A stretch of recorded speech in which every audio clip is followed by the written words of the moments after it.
Hi, everyone. Welcome. This is Raj Gavrila. Experiencing intelligent breakthroughs in your performance in life. And this week, we're continuing with the 7 strategies of solving a performance gap. We went through strategies 1 through 3. You remember what those strategies are? If you don't, go back and look at the videos. So strategy 4 is form a team. You might think, I already have a team. Or you might think, it's just me. I don't have a team. And here's what I know is that you're right. You do have a team if you're one that already does. And you're not right if you say, it's just me, I don't have a team. Now, here's what I know about a team. A team has a specific, better common goal to go towards, an aspiration, just something to go towards. And that's what everyone's going towards. Now, within that team, there's people with different roles and responsibilities. But the collection of those roles and responsibilities, you grab them all, they're going this way. The roles and responsibilities can be like this, but then they go towards, okay? So it's towards a better common goal. Now, each one of these people on your team, there's 5 people here, has their own common, better outcome or common, better common goal. And as those are achieved, they complete the team and it goes forward. See how that works? Now here it is. In order to achieve your role better common goal and then the overall team better common goal, each one of these people on your team needs to have a support system. And that support system is also a part of their team. This is if you're married or have kids, I mean, they have some kind of support mechanism for you. They might not know exactly what you do, and they probably don't really want to hear about it, actually. But they're part of the reason that fuels your desire, your motivation, inspiration to do what you do to help people, make them better. The other thing is you need your own personal board, your own personal directors. So this could be someone that is a resource for you, like your coach. There's different kind of coaches. Someone who, for example, on my team is an exercise functional physiology trainer. It could be your doctor, could be a myriad number of people. Could be other resource providers, people that you use their tools or their service and products online or offline. Those are all people on your team. Then what happens is once you get all that done and each person has their team, well then obviously as time goes on and as needs and wants and things of that nature occur, people are either added or more services or products are added or removed or upgraded. And sometimes even teammates are no longer providing the service that you initially needed, not because of anything they did wrong or you did wrong, it's because they fulfilled what it is that they were supposed to do. And so you went and got another service, or you upgraded that service, or you continue it. That's reality, right? Think of it like that. And you continue to keep that relationship because in the future, you could both be of value towards another better common goal. Now, as each one of these has that team, right, you also have that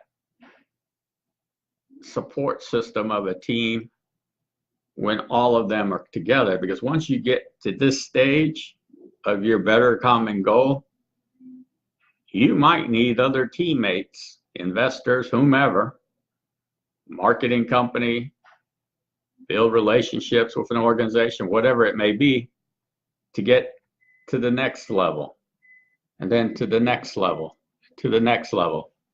See how that happens? And the same thing happens if you're an individual.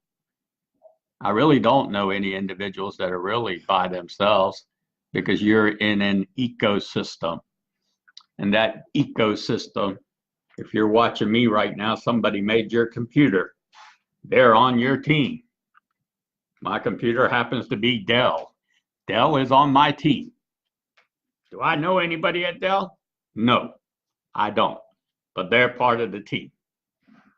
See how that works? And I like my computer.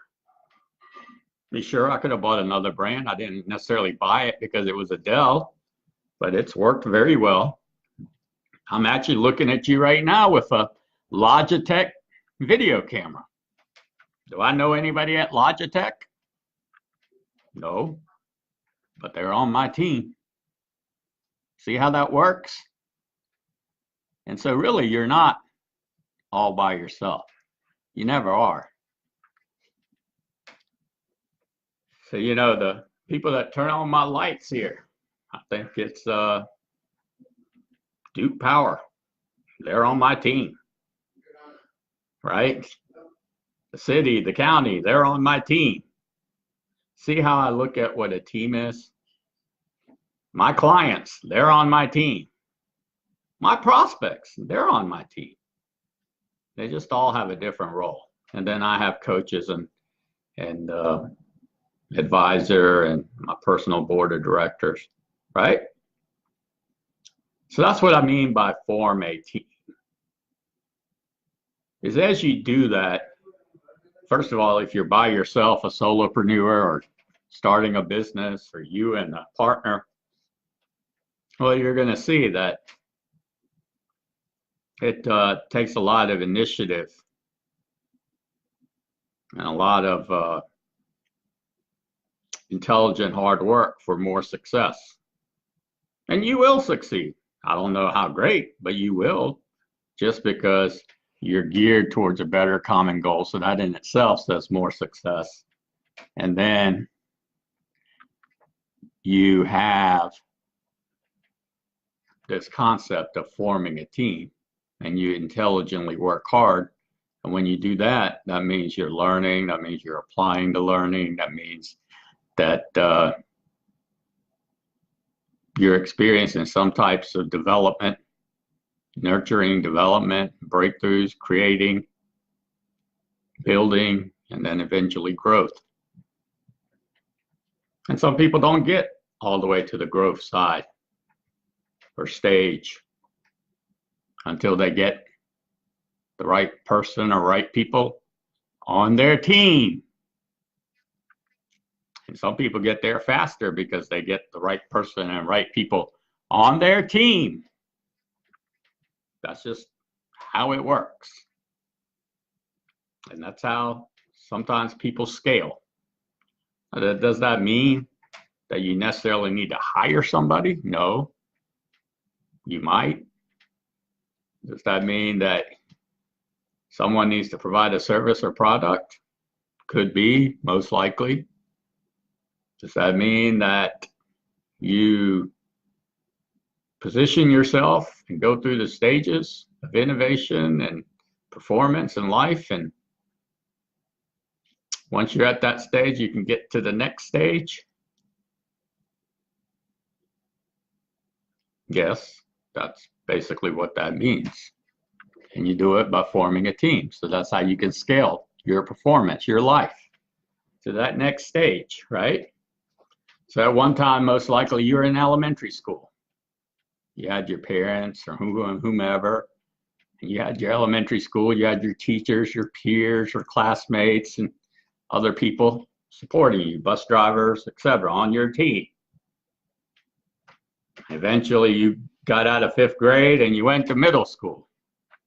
That was a new team, new stage, right?